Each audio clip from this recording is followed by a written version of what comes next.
Welcome back, ScreenCrush. I'm Ryan Airy, and this is all of the Easter eggs, references, and little things you might have missed in Marvel Zombies. Now, if you have not seen the whole series yet, do not worry. We will be going episode by episode and talking about the reveals as they come so you can stay spoiler-free. We have each episode chapter marked below. So let's get into it. Marvel Zombies is loosely based on the 2005 limited series written by Robert Kirkman, who of course went on to create The Walking Dead. And the TV series is actually a continuation of the season 1 episode of What If Zombies? Now, that came out 4 years ago, so here's a quick refresher in case you don't remember what led up to this. Janet Van Dyne brought back a zombie virus from the quantum realm, and it infected Earth's mightiest heroes. When Bruce Banner came to Earth to warn about Thanos, the world was decimated except for a handful of superhero survivors. They go to Camp Lehigh and discover that the Vision is containing a zombified Wanda by feeding her people, including parts of T'Challa. They try to fight Wanda, a ton of them die, including Okoye. Wakanda Forever! And Vision rips the Mind Stone out of his head in hopes of a cure, and the remaining survivors head to Wakanda. And then we end on this cliffhanger.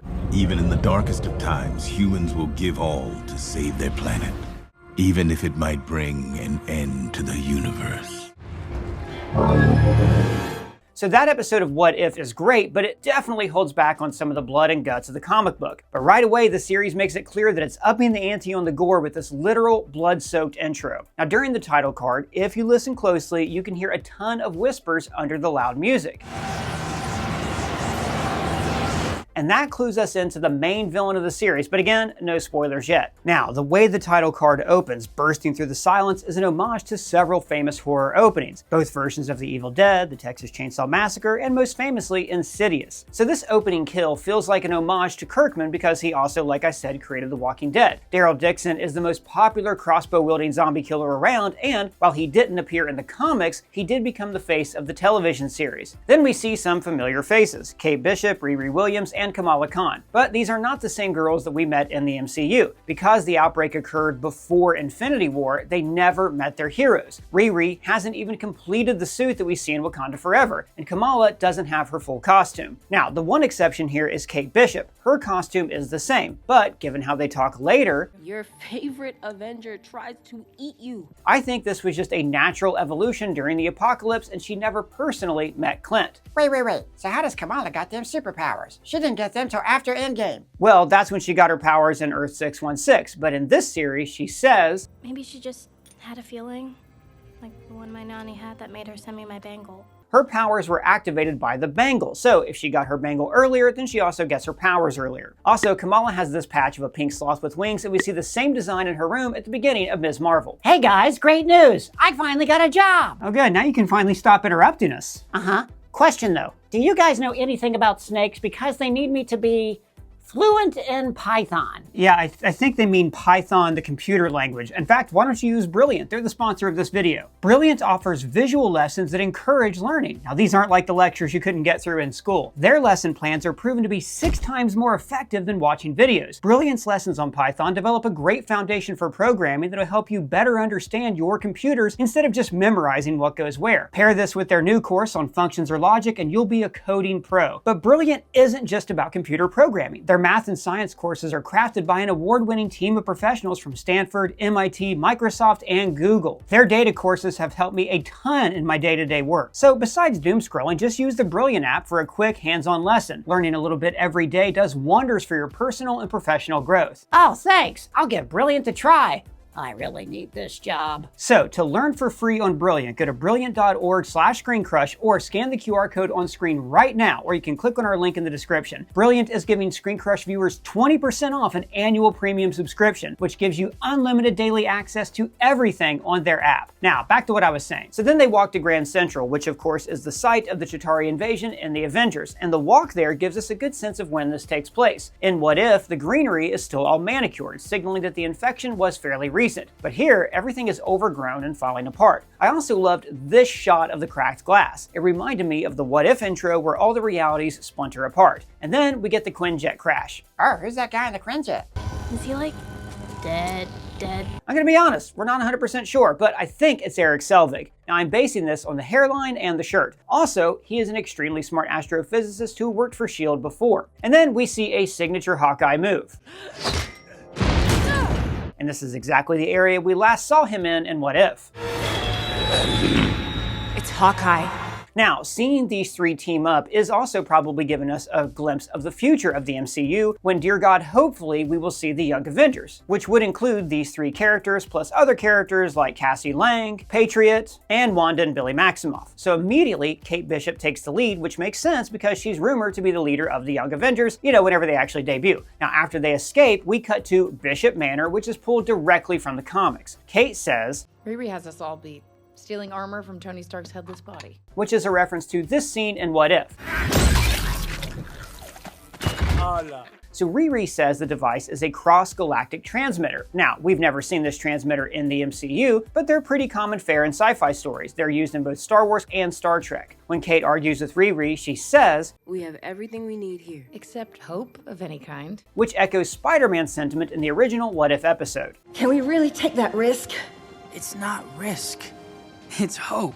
Also, I just gotta say, I love this dynamic. It is so much fun to see them play off each other, and it makes me really excited for what's to come. Whenever they form the Young Avengers or the Champions, whenever that happens, I'm really looking forward to it. So Riri calls the car The Uhura. which is a reference to the Star Trek character from Those Old Scientists. Now, in Ironheart, Riri is a huge Trekkie, but Uhura is not her favorite character. It's actually Spock. The gang, leaving their safe haven in New York to trek across the country to find survivors or hope for a cure, is also a classic zombie movie trope. We saw it in Zombieland, 28 Days Later, Dawn of the Dead, Walking Dead, and more recently in The Last of Us. After they leave, they get caught in the storm. Of course, more zombies. Riri whips out this move, an homage to the classic Iron Man movie. Now, once again, we see Kate in the lead giving commands just like Cap used to. Delta formation, go!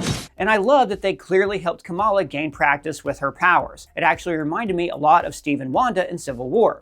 Wanda, just like we practiced. And the move they call out, Delta Formation, includes Kamala forming a Delta symbol with her powers to pave a path through zombies. And then we see the source of the storm, Icarus and Captain Marvel. And this shocked me. After Kevin Feige said there were certain Phase 4 characters we wouldn't see again, I thought the Eternals were completely done for. But it does raise some questions. He's not a zombie because the Eternals are basically robots and androids can't be infected. But why is he fighting Captain Marvel? My guess is that in this universe, the Eternals are still hoping for Tiamat to emerge, and Captain Marvel would just kill so many people that they had to keep her forever distracted with Icarus. Also, notice that Carol Danvers is wearing the same suit that we saw at the end of Captain Marvel. But why is she on Earth? I thought she was in space that whole time. Well, I think Nick Fury definitely used the pager when the zombie outbreak happened. Kate's beloved trick arrow is the confetti arrow that we originally saw in What If, Happy Hogan Saved Christmas. And then Kate gets eviscerated.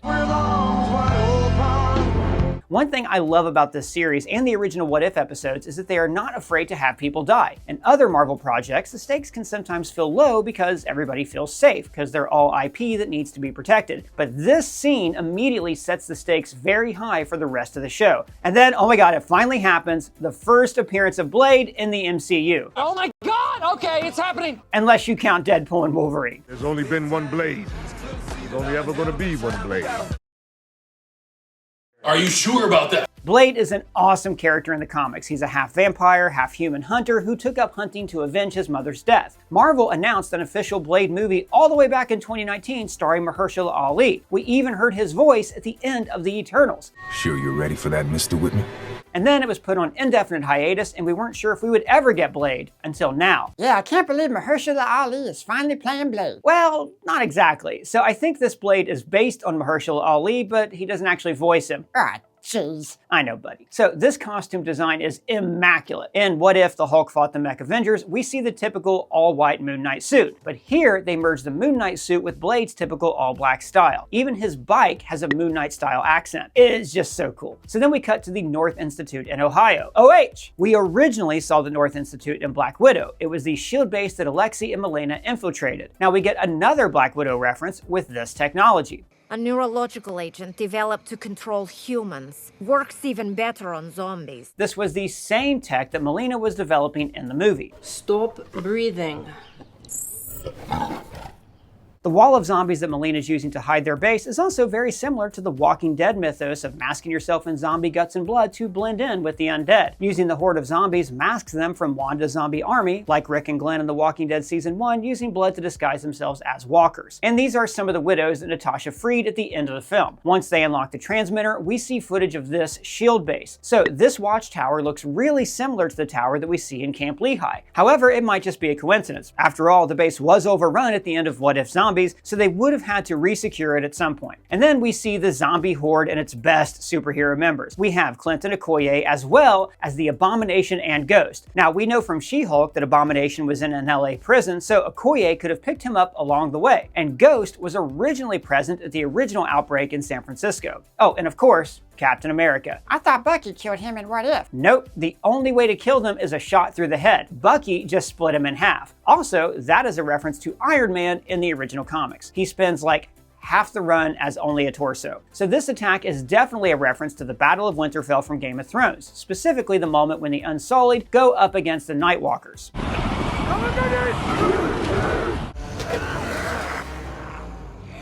And of course, it is framed like a classic pitched battle between two sides. It also calls to mind the Battle of Sterling and Braveheart, especially how one side uses long sticks as a defense against the approaching horde. The widows defending the base from the zombie horde calls back to famous scenes in several zombie movies like Land of the Dead, the 2004 Dawn of the Dead remake, and 28 Weeks Later. And then we get a classic Marvel hallway fight, and notice that Yelena is wielding the Natasha Romanoff style batons instead of the Red Room style batons. And then we get this epic Ghost and Blade face-off. Blade is the perfect adversary for her because he has superhuman senses. Even when she's phased, he can tell where she is. Also notice that he loses his cape and his costume becomes more black as he fights. Unlike Mark Spector, he's not using Khonshu's powers. This is 100% him. Melina's death is very Final Destination coded with its framing. Now we don't see the moment of impact, but rather the reaction to it, her eyes widening and the spear sticking out from the other end. It calls to mind several deaths from that franchise, like the flagpole scene or the nail gun scene in Final Destination 3. After Blade kills Ghost, they escape and prepare to start their quest for a spaceship. And that's it for episode 1. Now, I don't know about you guys, but I loved that first episode. It was so fast-paced, and I think Marvel really nailed the horror aspect. I mean, they didn't flinch from the gore in this one. And I also love seeing all of these characters from different corners of the universe finally interacting. I mean, without Avengers movies in this phase, we've missed a lot of the fun of watching dynamics between different characters, and it's just awesome to see that. Now, I want to take a second to give you guys some bittersweet news. On Friday, October 10th, we are going to have our last live show at the tour in New York during New York City Comic Con. Doing these live shows has been a huge privilege for me. We have been all over the country performing to great crowds, and we've given you things like you can't get on the YouTube channel, like exclusive breakdowns, live Q&As, best of all, live facts with you guys where we just get to chill and hang out together and geek out. But it's also let us put together a truly unique show. It's stuff that we couldn't really do on the YouTube channel because it's all about being live and in person and reacting to each other in real time. They have been an absolute blast, so we figured the best way to end the tour was during Comic-Con. So if you are already in New York for Comic-Con, you're going to be walking around all day, your feet are going to hurt. Don't worry, that night at Friday, 6 o'clock at City Winery, we're there for you. You can sit down, rest, chill out, but the best part of the live shows is just getting to meet you guys face to face. Normally, this is how we talk to each other, right? I'm on a screen, you're wherever you are, you're probably pooping. Are you pooping? Don't bring your phone in the shower. If you're pooping, don't poop in the shower either. So the live shows are great because it gives us a chance to, meet and talk and share what we're thinking about all the weird geek stuff going on right now. So if you can, the ticket links are below. It's going to be so much fun. I can't wait for you guys to see what we have planned for you. Now, back to the plot holes. On to episode 2. Here we see the start of the outbreak, much like the prequel comic Marvel Zombies Dead Days. Now, the outbreak takes place before the events of Shang-Chi, so notice he's still working as a valet. And even before he reveals his fighting skills to Katie, there are just little hints, like how he casually runs over a car here. And then Jimmy Woo comes on the scene, and I just love how they wove these two storylines together. To be perfectly honest, it never even occurred to me that Shang-Chi and Scott were in the same city during Ant-Man 2, and this is a great way to use that shared universe. And then we get a nod to this classic Apocalypse Now shot. We also get a very cool Godzilla reference. When Zhu Wenwu takes out this giant zombie, we hear this musical sting, which is a reference to the iconic Godzilla theme.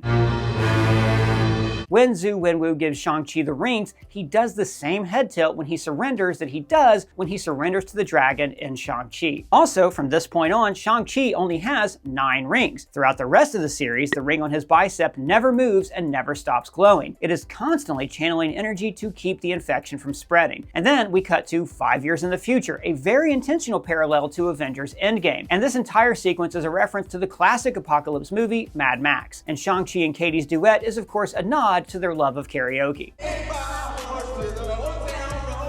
Also, Jimmy is still wearing his police badge. The Band of Skrulls is a perfect addition because it shows just how society has completely devolved. Remember, the plague started way before the show's Secret Invasion, so at this time, all the Skrulls were still pretending to be human and were probably working for Nick Fury undercover. But now that there are no governments and there are zombies everywhere, they're just using their real faces because honestly, who can stop them? So wait, can the Skrulls still get infected since they're aliens? Well, according to the comics, no, they are not immune. Then we cut to the City on the Sea entrance, and baby, Baron Zemo is back.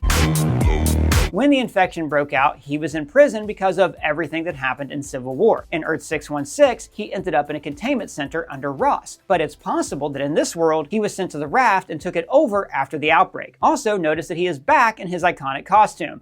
He even got John Walker a matching outfit. Cute. Zemo is actually very considerate with his uniforms. Even his soldiers have a little patch bearing his signature maroon. Zemo taking power and sacrificing some people for the greater good is very on brand for many post-apocalyptic zombie movies. We saw this in 28 Days Later with the General and in The Last of Us with David and his cannibalistic cult. Zombie media often expose humankind as the true monsters and how their disrespect for life disappears in a world with so little humanity. Now, this is probably the best reality for Zemo because, once again, he is treated like royalty. And I love this detail while he's giving his grand speech. It's very poignant given Yelena's last appearance in Thunderbolts. Daddy, I'm so alone. Now, while this world might be overrun with zombies, she at least has her father. And as they're eating dinner, Blade says, I no longer consume blood. And this is a reference to the serum that Blade consumes in the comics. The serum strengthens him and stops his bloodlust. And even in this timeline, Jimmy Woo still has a knack for close-up magic. Oh, I think I found it. Behind your ear?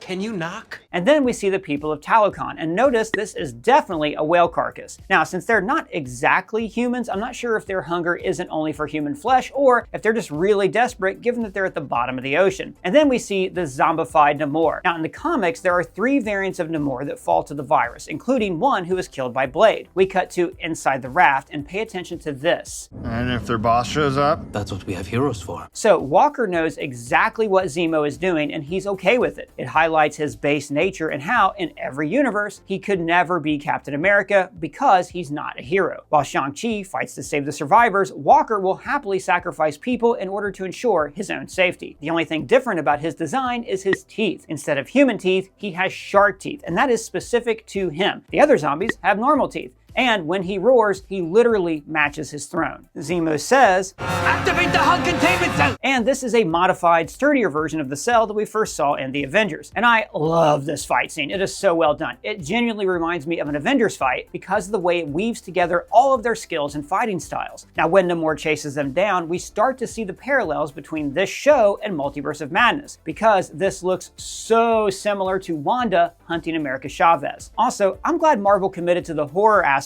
for this fight because it's just so damn good. It's not just the blood, but the details. John Walker gasping like a fish is freaky. And notice, he was split in half just like Cap. Once again, he can't help but follow in Steve Rogers' footsteps. And Kamala exploding him with her powers is super cool, but it also marks a change in her. When she did the Delta formation, she was fighting to escape, but now she's fighting to kill. Yelena opens the escape hatch, and when she can't join, she says, "It's okay. This is a good death." Which is a direct reference to this line in Black Widow. This would be a cool way to die. And then they head off to New Asgard. So I think this was a perfect second episode. It kept everything moving and really doubled down on the horror aspects. So on to episode 3. Here we are finally picking up at the What If episode. So why is Scott still a flirting head? Well, because he was infected, but then the Vision cured him, but he had to remove his body to do it. I also think it's a reference to Hope's fate in the comics. Also notice that Black Panther is missing a leg. A reminder that, well, thought he was saving me.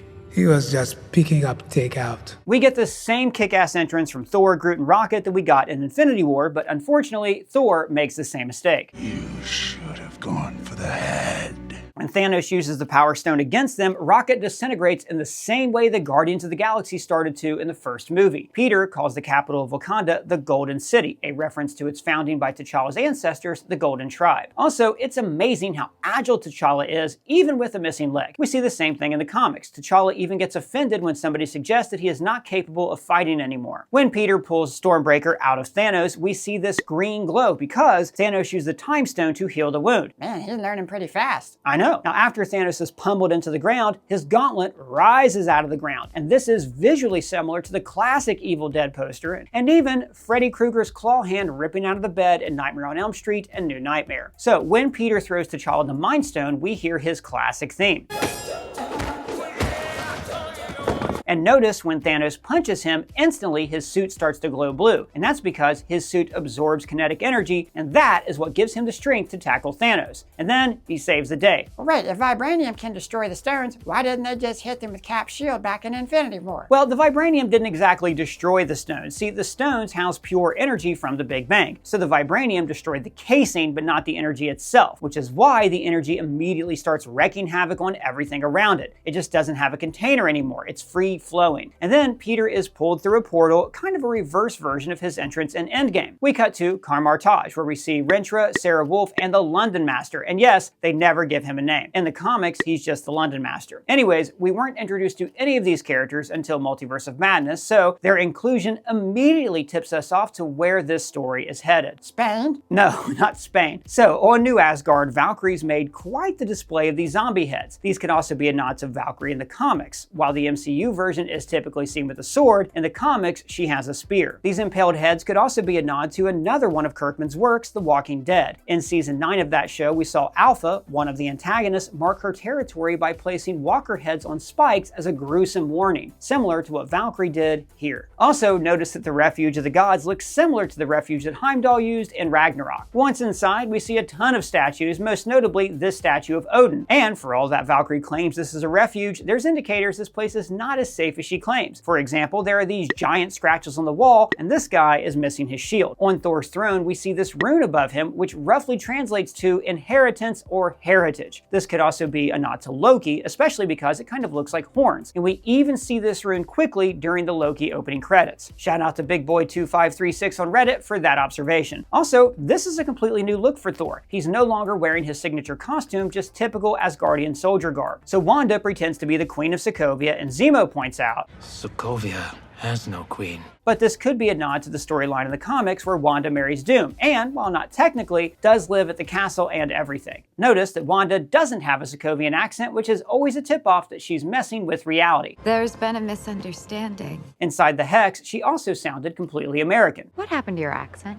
What happened to yours? Kamala says, You sent your scions after us. Which is yet another parallel to Multiverse of Madness when Wanda sent this demon eyeball thing to capture America Chavez. Also, in Multiverse, we only see Wanda's true face for a moment when she kills Professor X inside his head. The rest of the movie, she's putting on a glamour like she is here. Do I look dead to you? Wanda says, Over time, I found a way to focus my powers and control my thoughts and myself. I regained my ability to sculpt reality. And honestly, this is way more in line with the comics than what we see in What If. In the comics, the heroes retain their personalities. They even feel guilty until they get hungry. In the show, the zombies, at least the powerful ones, evolve back into their personalities. And this isn't just Wanda. Thanos was actively learning. And though evil and serving Wanda, Okoye seems to have strands of her original personality as well. When Wanda reveals her illusion, she does it with the same red hand flare that she used in Multiverse of Madness. Alexei also takes way longer to transform into a zombie, and I'm betting that's because of the super soldier serum in his blood. God, this fight is brutal. I know I keep saying it, but we're just so glad that Marvel let people die. It gives the series so much more stakes.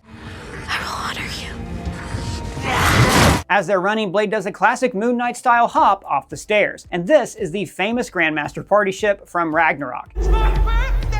Now, when Wanda talks to Kamala, we're actually hearing from Kamala's perspective. If you listen closely, you can hear Wanda whispering inside her head. Listen, we can heal the world. I ad-libbed that line. Just before they leave, Thor says, You're the Avenger now. And come on, guys, this has to be hinting at Young Avengers, right? It just has to be.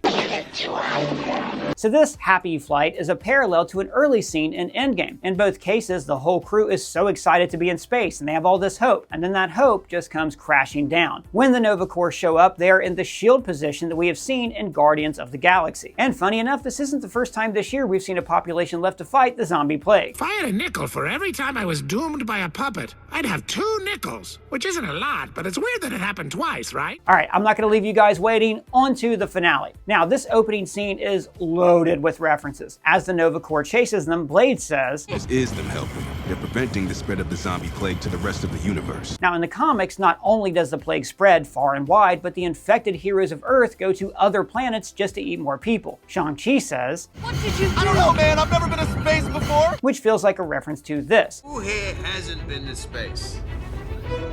And as they fall to Earth, Valkyrie says, I wonder if this is considered dying in battle. Because Asgardian warriors only go to Valhalla if they die during a fight. I hate to break it to you, but for a warrior to get into Valhalla, you have to die in the battle. Maybe your arm is in Valhalla. That's not comforting. And then this series and the What If episode finally meet when the crew is pulled into Karmartage. Also, I doubt this is a reference because the game is relatively new, but this line, "All white, huh? It's a bold choice for a zombie apocalypse," is a fun parallel to this interaction in Marvel Rivals. The worst part about white costumes? The bloodstains. Am I right? The red hue appearing through the smoke is a direct reference to Wanda's attack on Karmartage in Multiverse of Madness. And then we find out that Bruce is still alive, kind of. And this honestly surprised me because it's a big departure from the comics. Remember, the last time we saw Bruce, he was going into a field of the undead. Since he turns into a zombie in the comics, we assumed that he would do that here too. But it seems like his impenetrable skin saved him. But the infinity energy would be too much, even for him, which explains the runes. This is the Guardians of Ashanti spell that we first saw in What If Doctor Strange lost his heart instead of his hands. And this pose that he hits is a reference to the Greek myth Atlas. So Atlas was a titan who fought against Zeus, and then he was punished to hold up the earth for eternity. Many famous artworks depict him in this kneeling position. So we cut to the final battle, and man, we get some iconic battle references here. For example, Okoye is holding the front of the line just like she did in both Infinity War and Endgame. But the fighting style is very different. In fact, it's less like the heroes and more like Thanos' army. Instead of the leaders running head on with their army, they're hanging back and throwing bodies at the problem. But we also get the weirdest version of a rematch between the Abomination and the Hulk. As the Hulk fights, he's not even touching anyone. Yeah, I mean, how does that work? Is that like when the Thing punches you from across the map in Rivals? Kind of, actually. He's wielding the energy of the stones. So instead of actually making contact with his fist, he is using his fist to throw energy their way. So the Asgardians appear in the same boats that we saw used as tourist traps in Love and Thunder. And then, oh my god, when the heroes jump out, we hear the Avengers theme. And that makes total sense because this really is their endgame. They tried to save the universe once and it didn't work. But now, exactly 5 years later, they got a second chance. But they are less organized than the Avengers that we know. They didn't even have anybody to say, "Assemble." So instead we got this. We see just how much Kamala's grown when she uses a move similar to the Delta Formation, but instead of just pushing the zombies away, it cuts off their heads. She isn't the same girl that we saw in episode 1. She is not fighting to escape. She is fighting to kill. The London Master uses runes to stop the zombies, many of which are the same runes Agatha used against Wanda. So my guess is that he prevented Wanda from using her magic, and then he could... Then the London Master uses a splicing spell, just like we saw Strange use in Multiverse of Madness. Now when Valkyrie crawls through Janet, it reminded me of Drax in Guardians of the Galaxy 2, but she also hits the same pose that she hit in Love and Thunder. Wanda gets into Kamala's head just like she did to this poor guy in Multiverse. And notice this phrasing. In Multiverse, one of the hardest things for her was feeling like she killed Vision for no reason. I blew a hole through the head of the man I loved. And it meant nothing. And she's leveraging that same feeling in Kamala. And when the battlefield fills with red smoke, it is a reference to this. And then we get Zombie Thor, and I love that he has the same badass entrance that he uses when he's coming to save the day, except now he's coming to doom it. Also, it's fun to see Zombie Thor. I mean, in the comics, he falls to the plague pretty early, and he's a fun part of the story. Now, of course, this is the Hulk and Thor rematch from Ragnarok, and the Hulk even finishes him off with the same move. But then Wanda rolls up with the same sting from Multiverse. And we get more parallels here. We can fix this. Both versions of Wanda are motivated by the same thing, pain. In WandaVision, a subconscious part of her thought that she could fix it. You can fix anything, Mom. Fix it dead. But by Multiverse of Madness, she consciously believed this, just like she does here. But Kamala is closer to where Wanda was in WandaVision. She doesn't want to hurt anybody, but she can't handle everything she's lost. And notice the Infinity Stone energy spreads in a way that is similar to the Hex. And then Kamala wakes in her room. And notice there are superhero posters in her room, but none of Captain Marvel. And this is because in the 616 universe, Carol didn't return to Earth until after the snap. So this version of Kamala has never actually seen Captain Marvel and has no idea who she is. So in this delusion, she sees Kamran, her love interest from Ms. Marvel. And then we see Riri, and she reaches out using the same words that Jimmy used to reach out to Wanda in the Hex. Wait, she's still alive? Yeah, she made a cure. You actually see her stab herself with it all the way back in episode 1. And what does a cure provide? Hope. And therein lies the big problem with Wanda's plan. This isn't like the Hex from WandaVision. Now, I'm sure a lot of people would be fine with their fake world if their other option was getting eaten. But even here, living in a delusion means that people stop trying to fix the world. They settle for a fantasy. But people need hope, real hope, to survive. You gave that to all of us, and I'll always be grateful to you for that. So I love this cliffhanger. Now, we don't know if we're going to get a sequel yet, but even if there isn't, I think this is a great way to end the movie. George A. Romero said it best. Always at the end, it sort of gets set back up again. We kill the monster, you know, we do whatever we need to.